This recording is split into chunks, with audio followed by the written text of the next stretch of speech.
और ब्रह्म समाज ज्वाइन करने के बाद परम पूज्य भगवान देवात्मा बहुत बड़े बड़े उपदेश देते थे। बहुत बड़े बड़े परम पूज्य भगवान देवात्मा लेक्चर देते थे और हजारों की संख्या में उनके लेक्चर सुनने को उमड़ आते थे। लेकिन जब बहुत विरोधता बढ़ गई, क्योंकि बहुत उनके ही ब्रह्म समाज के लोगों में ही बहुत विरोधता होने लगी गुरुदेव जी भगवान। क्यों? क्योंकि उनकी बढ़ती हुई पॉपुलैरिटी को वो टॉलरेट नहीं कर सकते थे। हजारों की संख्या में, लाखों की संख्या में उनके लेक्चर के लिए उमड़ उमड़ कर आते थे और परम पूज्य भगवान देवात्मा को बहुत विरोध उन्होंने करना शुरू कर दिया। अल्टीमेटली 1882 में परम पूज्य भगवान देवात्मा ने इतना विरोध के बाद उन्होंने क्या, देव समाज की स्थापना कर दी। ब्रह्म समाज नहीं, देव समाज अपने सत्य अपने जीवन व्रत धारण किया। 1882 में उन्होंने अपने जीवन व्रत धारण किया। लेकिन कुछ समय तक परम पूज्य भगवान देवात्मा का जो शरीर था वो भी स्वास्थ्य था। मानसिक रूप से भी परम पूज्य भगवान देवात्मा बहुत स्वास्थ्य थे। लेकिन जब विरोधियों ने बहुत जबरदस्त परम पूज्य भगवान देवात्मा की विरोधता करनी शुरू हो गई, उसका इफेक्ट परम पूज्य भगवान देवात्मा की सेहत के ऊपर, क्योंकि परम पूज्य भगवान देवात्मा का लक्ष्य तो कुछ और ही था। सेहत के ऊपर इतने विरोधियों ने तंग किया, इतना विरोधियों ने तंग किया, इतने टूट टूट कर उन पे पड़े कि परम पूज्य भगवान देवात्मा का स्वास्थ्य 1885 से खराब होना शुरू हुआ। परम पूज्य भगवान देवात्मा का स्वास्थ्य पे सबसे बड़े परम पूज्य भगवान देवात्मा के गले के ऊपर इफेक्ट पड़ा, छाती के ऊपर इफेक्ट पड़ा, पेट के ऊपर इफेक्ट पड़ा। यूरिक एसिड परम पूज्य भगवान देवात्मा का बढ़ गया, बहुत ज्यादा तकलीफों में से निकलने लगे। लेकिन फिर भी परम पूज्य भगवान देवात्मा 1890 में परम पूज्य भगवान देवात्मा का नर्वस सिस्टम इफेक्ट हो गया 1890 में। लेकिन फिर भी परम पूज्य भगवान देवात्मा ने परवाह नहीं की।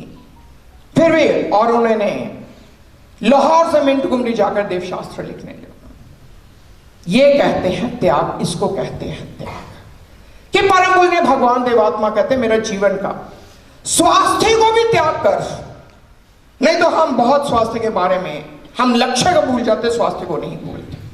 लेकिन परम पूज्य भगवान देवात्मा ने स्वास्थ्य का भी त्याग कर दिया अपने लक्ष्य को पाने के लिए, हम तक पहुंचाने के लिए।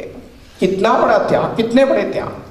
परम पूज्य भगवान देवात्मा 2-2, 2.5 घंटे लेक्चर देते थे, व्रत की सभाएं कराते थे, 2.5 घंटे सभाएं कराते थे।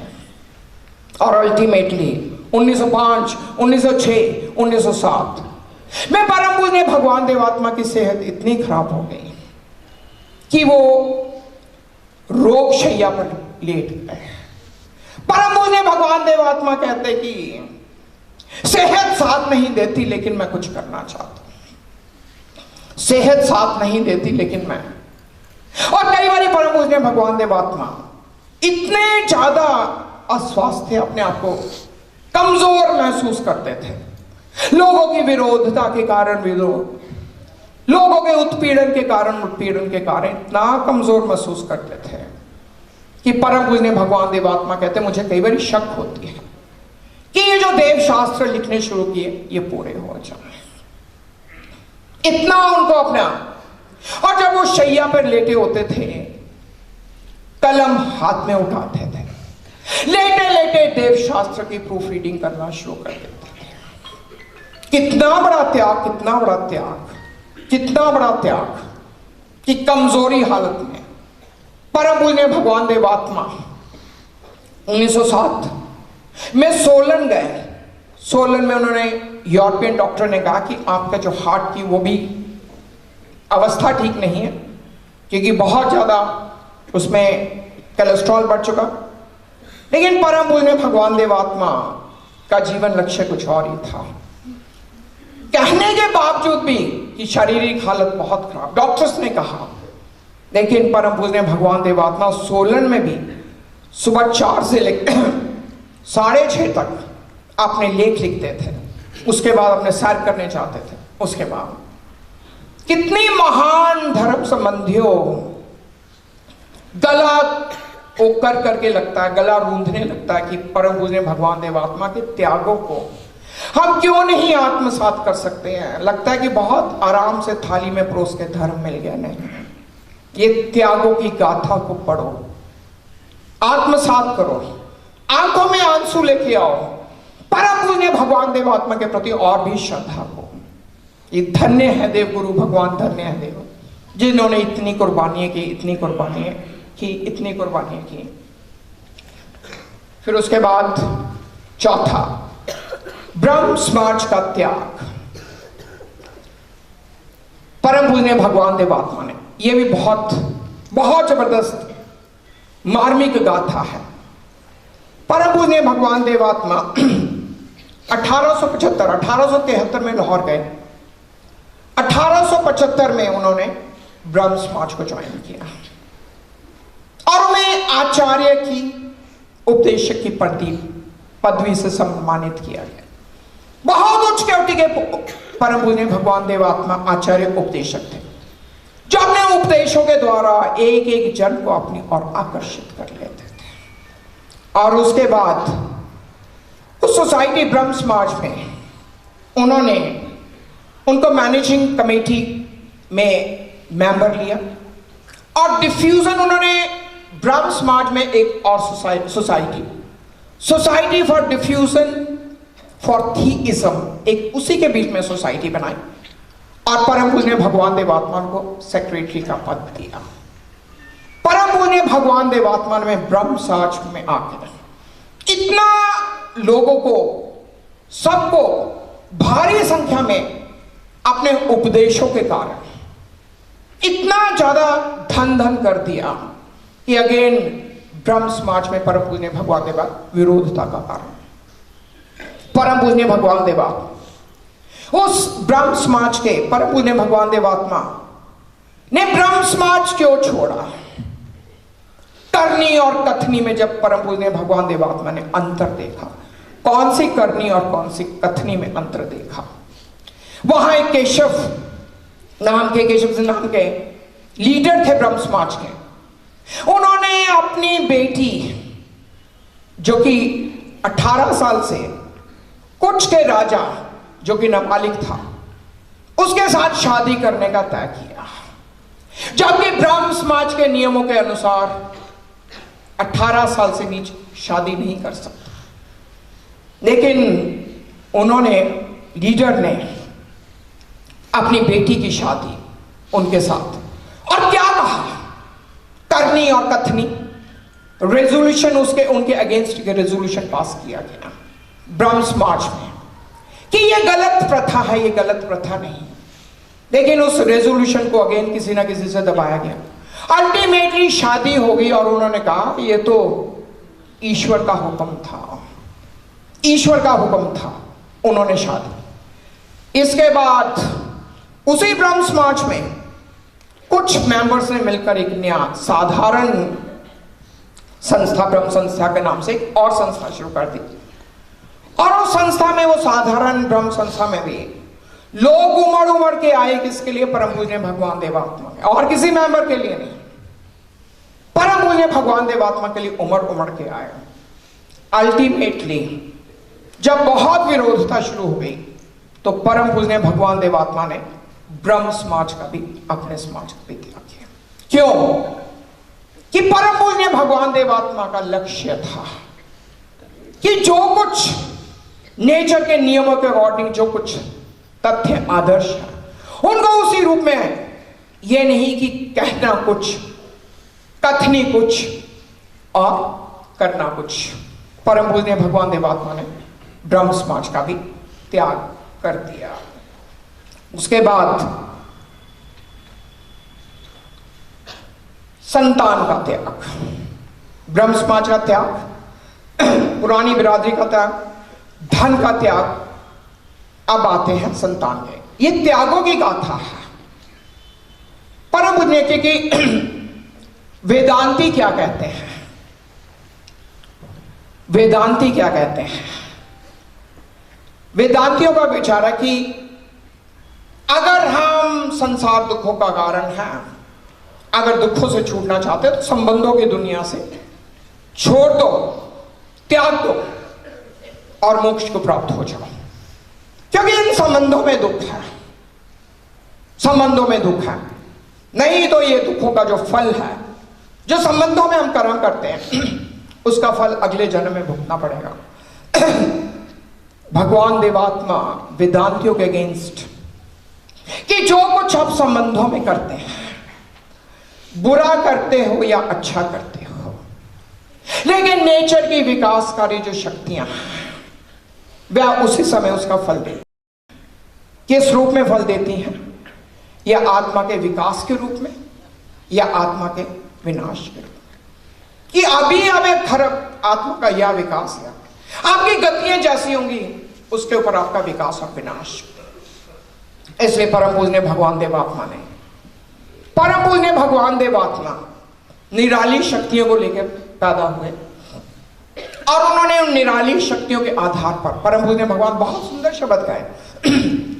परम पूज्य भगवान देवात्मा ने कहा कि अगर कोई संबंधी, कोई जन, माता पिता, भाई बहन बाहर का, भगवान देवात्मा कहते उनके विकासकारी नियमों में बाधक सिद्ध होता है तो भगवान देवात्मा उनसे अपना संबंध तोड़ लेते हैं कि उनके विकासकारी नियमों में, और जितना विनाशकारी उतने अंश में उनका संबंध टूट जाता है। इसलिए परम पूज्य भगवान देवात्मा के जो बच्चे थे, परम पूज्य भगवान देवात्मा ने विकास के नियमों के आधार पर, अपनी देव शक्तियों के आधार पर बच्चे बहुत अच्छा जन्म से जो है बीज रूप में संस्कार लेके आए थे, बहुत बीज में। लेकिन उनका एक बेटा परम पूज्य भगवान देवात्मा, जिन पर विरोधी हावी हो गए थे, बच्चे के ऊपर विरोधी हावी हो गए। लेकिन परम पूज्य भगवान देवात्मा ने कहा कि उनका बच्चों की सेवा करना, उनकी रक्षा करना, उनकी उन्नति करना पिता का काम। उन्होंने रक्षा भी की, उन्नति भी की, सेवा भी की। लेकिन परम पूज्य भगवान देवात्मा वही, जैसे मुझे बहुत अच्छा एक उदाहरण याद आ रहा है कि परम पूज्य भगवान देवात्मा ने अपने उपदेशों में लिखा है कि मिट्टी का कसौरा, उसमें मिट्टी भी अच्छी, खाद भी अच्छी, बीज भी डाले गए, हवा भी मिली, वातावरण भी मिला, सूरज की रोशनी भी मिली, लेकिन वो बीज ही कौवे निकाल के ले गए। परम पूज्य भगवान देवात्मा कहते चाहे बीज रूप में संस्कार है, लेकिन जितना बुरी तरह विरोधियों ने उसको घेरा, नीच गति, और फिर उन्होंने बहुत सुंदर एक दृष्टांत दिया। परम पूज्य भगवान देवात्मा क्या दृष्टांत दिया? परम पूज्य भगवान देवात्मा ने कहा है, सुनने वाला दृष्टांत है कि जैसे तालाब होता है, तालाब के ऊपर काई जम जाती है और उसके जो नीचे का पानी वो ढक जाता है, हमें काई काई दिखती है। काई को परम पूज्य भगवान देवात्मा ने नीच गतियां बताई हैं और उसके नीचे शुद्धता है, पानी शुद्ध है, लेकिन शुद्ध पानी को नीच गतियों ने ढक के रखा हुआ है काई के रूप में।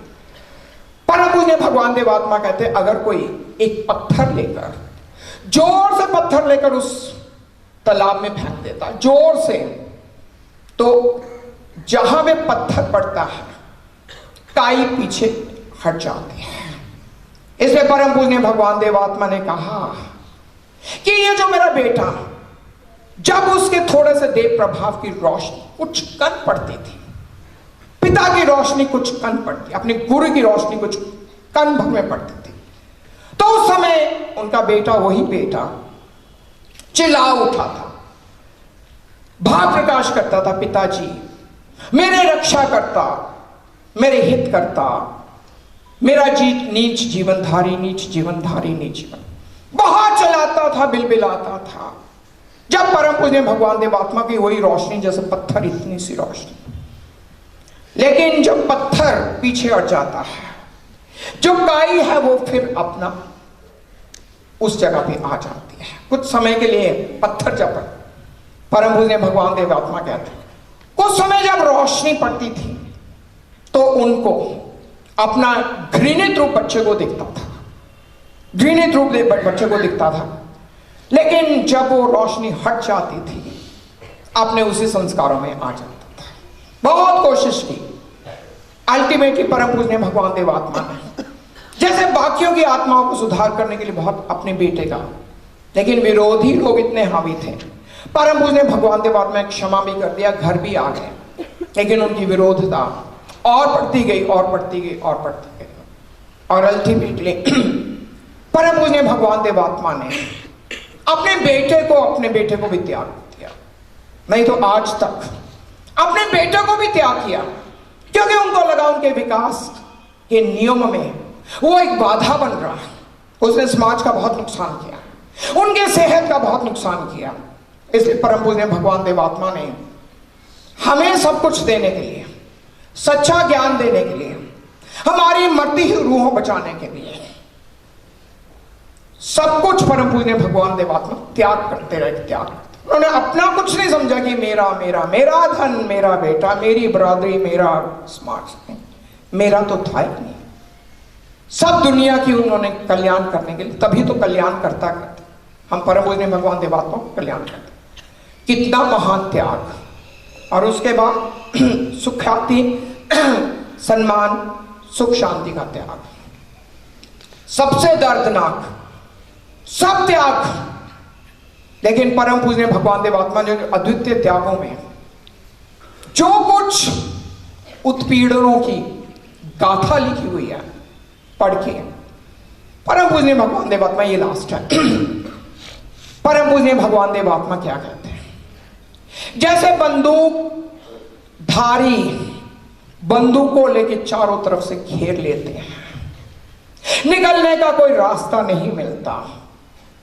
भगवान कहते मेरा भी वही हाल था, चारों ओर से विरोधियों ने घेर लिया, घेर लिया, घेर लिया, इतनी बुरी तरह घेरा कि परम पूजनीय भगवान देवात्मा कहते हैं कि निकलने का रास्ता निकलने। परम पूजनीय भगवान देवात्मा कहते हैं, उफ, जिन लोगों के लिए मैंने इतने बड़े बड़े त्याग किए, इतने बड़े बड़े त्याग किए, वही लोग मेरी विरोधता कर रहे हैं, वही लोग विरोधता करते हैं। परम पूजनीय भगवान देवात्मा ने बहुत मार्मिक उसमें क्या कहा कि इतना उत्पीड़न कि उस उत्पीड़न की तुलना संसार के किसी उत्पीड़न से नहीं कर सकते। इतना दुखी किया, इतना दुखी किया, और आज हम उसी के कारण देखो कितना उत्पीड़न सहा, कितना कुछ सहा, लेकिन किसके खातिर? हमारे खातिर, हमारे खातिर, हमारे खातिर। परम पूजनीय भगवान देवात्मा ने कहा कि जैसे कोई पके हुए फोड़े के ऊपर नमक छिड़क देता है, आप सोचो कि किस प्रकार से अपनी उत्पीड़नों की उसको वर्णन कर रहे हैं कि जैसे कोई